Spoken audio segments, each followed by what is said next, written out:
Good morning, good afternoon, good evening, and good night, warriors. This is Mr. Nava with your very first Viola beginning orchestra video.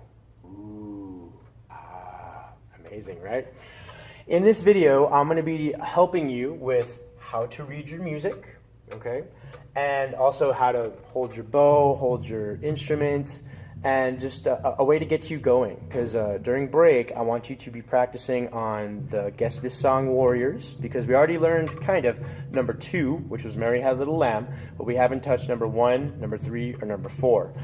Also, when we get back from break, I'm going to be passing out a brand new song that I want to maybe do for Christmas or Halloween or something.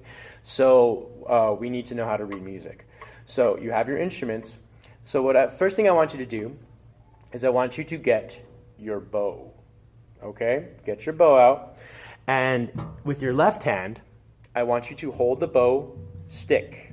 Don't touch the bow hairs, okay? Remember, we don't touch the bow hairs at all, but hold it like that in the middle of the stick. And just in case you forget, because I see people not holding the bows correctly a lot in class, so I want to make sure that you know how to do this. First of all, you're going to make a ring with your middle finger and your thumb, okay? And you're going to put that ring into the middle of the frog. That's this part right here. It's called the frog. I don't know why, but it just is, all right? So you have the ring in the frog. You want to keep your fingers curved. Still keep the ring in there, okay? Don't have them flat like that. That's not right. Keep them curved, okay? The ring. Then the ring finger is going to relax right here on the dot of the frog. The pinky is going to go on top, and it's going to push the bow forward slightly.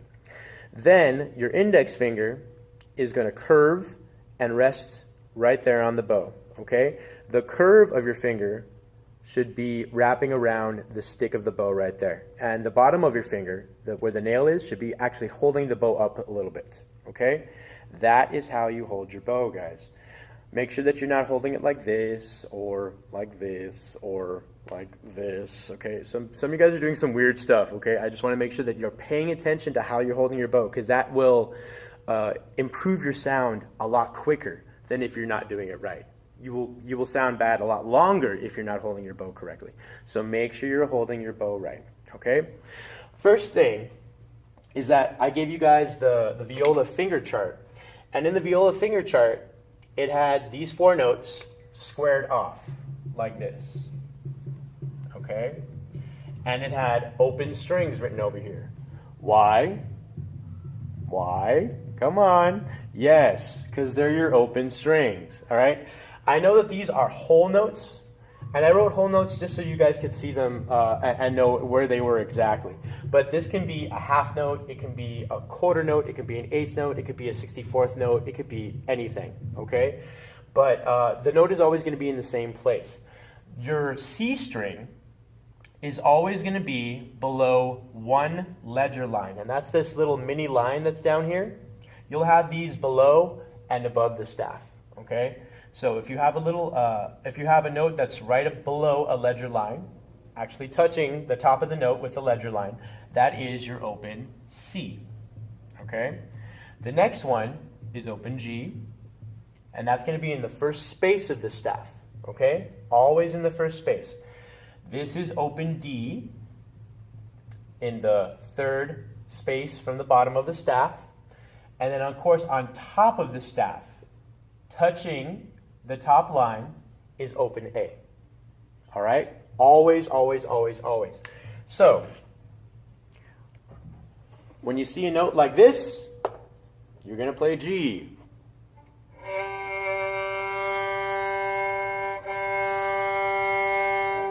All right? When you see a note like this, you're going to play C, always. No fingers, okay? When you see a note like this, you're always going to play open D.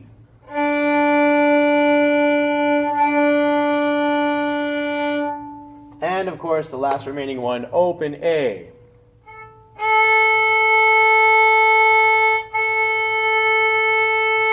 All right? Now, another thing that I want to make sure that you're paying attention to is how you're holding your instrument. Some people are doing the pizza wrist, where you're trying to hold up the instrument with your wrist And then when you try to put your fingers down, they're not going to get into the place that they need to go as easily, and it feels kind of like cramped and weird. It's because you're bending your wrist. You have to make sure that your wrist is always straight, okay? Because you're holding your instrument right here, okay? You're holding it between the chin and the shoulder, okay? Like that. You should be able to do that. Don't do that over tile, because if you don't have it, then, oh no, Mr. Nava, my instrument broke. Do it on a bed or something, okay? If you drop it, then it's not going to really hurt the instrument. But you have to make sure that you're holding it right and that the wrist is straight so that your fingers can go down better and easier, okay? So, the way to read this music, guys, is like this. Let me put this down. And the way that music moves up or moves down is from space to line, okay? If you see a note that looks like this, with the ledger line going in the middle of it, that's going to be your C1, or what letter would that be? A, B, C, D, okay? So that would be your D. And this brings up a good point, guys, because some people did this on the test. Actually, a lot of people did this on the test. It was a D note, but people always just tended to go to the open D right away. You have more than one D on your instrument.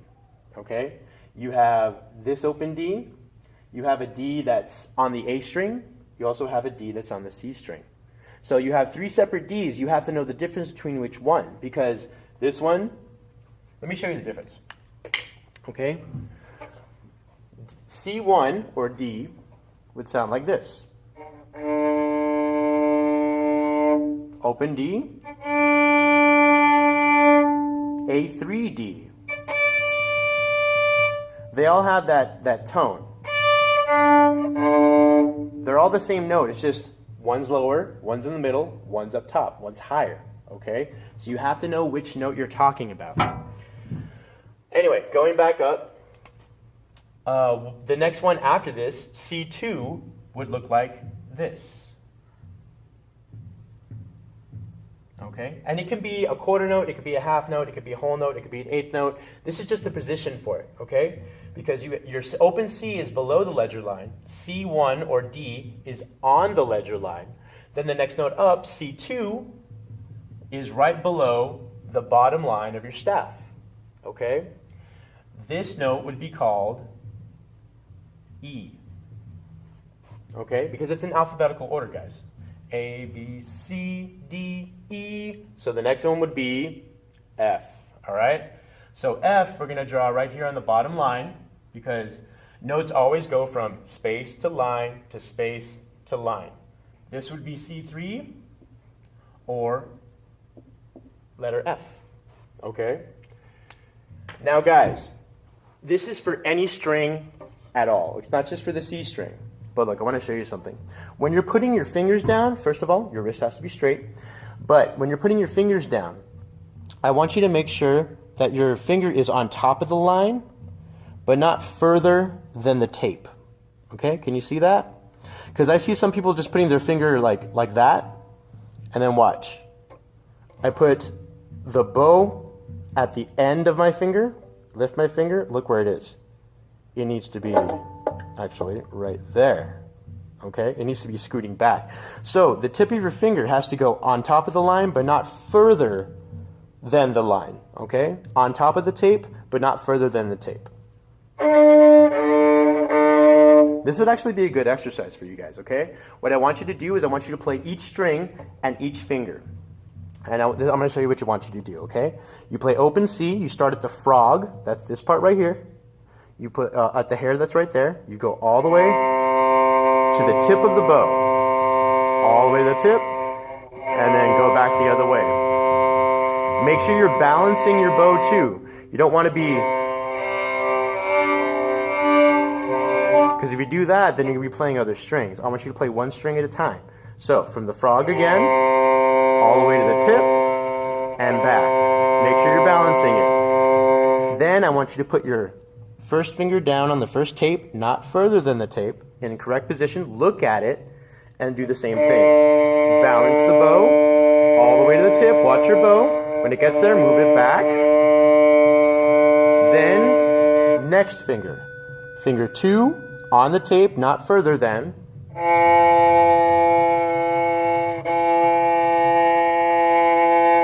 Then your 3 finger, same thing, on top of the tape, not further than the tape.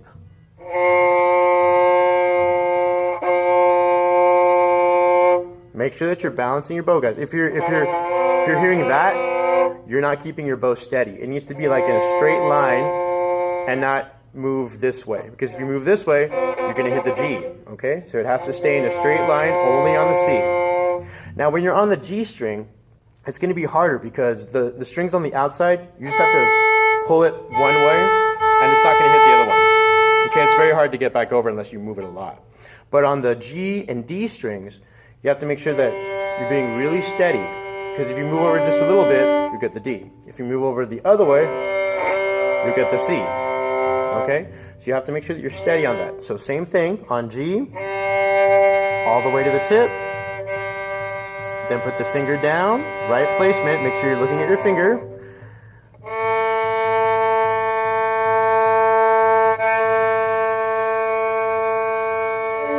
And then 2 finger.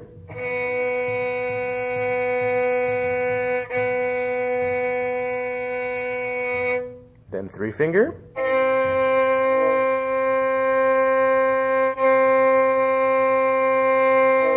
Okay? And the reason why I'm pulling back my fingers like this is to show you guys, okay? When you're playing, I want you to have your fingers floating above the tapes so that when you put them down, they're just right there. You don't have to like bring them out and then put them down. That's more work for you, okay? So, without doing it for the camera, let me show you how I want you to do this.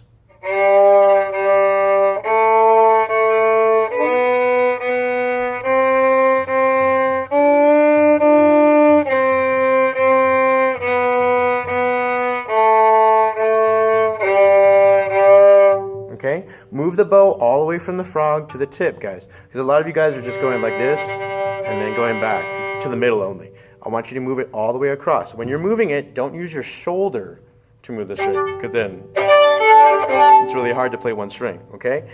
Move only the outside, the forearm. This part from the elbow to the wrist, that's what you're moving. You're extending that. Your upper arm stays mostly still. It moves a little bit, but not all the time. Okay? So I want you to do that for each string, guys, because that's really going to help make sure that you have your fingers in place. Really it is. So start doing that. Also, let's see. Oh yeah. So if I was going to find this note right here, what note would that be? Well, we know from what we said before is that it would be on the G string, because the G string is the next closest open string below that note. So G, G1 would be on the line, so this is G2, all right? And the letter name for that is, remember? Good butter doesn't freeze, so this would be B, all right? Then the next one up would be C, or G3. Okay, so again, this is a C, but so is this. This one's lower, this one's higher. You have to know the difference, okay? And okay, let's see this one. Okay, this would be, of course, on the D string, and it would be D1. And the letter name would be A, B, C, D, E. Okay, it's all on your viola finger chart, guys. It's all there. Now you're probably asking, Nava, why are you drawing these stems of the note up, and then when you got here you drew it down? What's the difference, and why are you just changing stuff? That's weird. The rule is, when you're writing music and your note has a stem, because remember, whole notes don't have a stem. Half notes, quarter notes, eighth notes have a stem. But once you get to the middle line, that's the last line that you can write stems going up. From further up here, the stems go on the left and down, okay? So A1 would be written like that, because A is in a space, A1 is on a line, and that letter is B, okay? And on and on and on. The next one up would be A2, like that, or C sharp.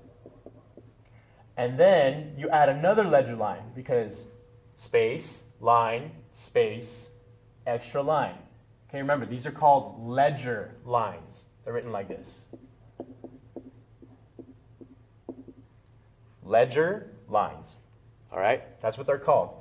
This would be A3 or D.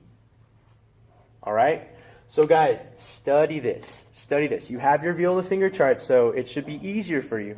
But if you don't work on it, it's going to be really hard for us to be able to do anything cool when you get back, okay? Once you get back, I want to start playing a lot of cool music.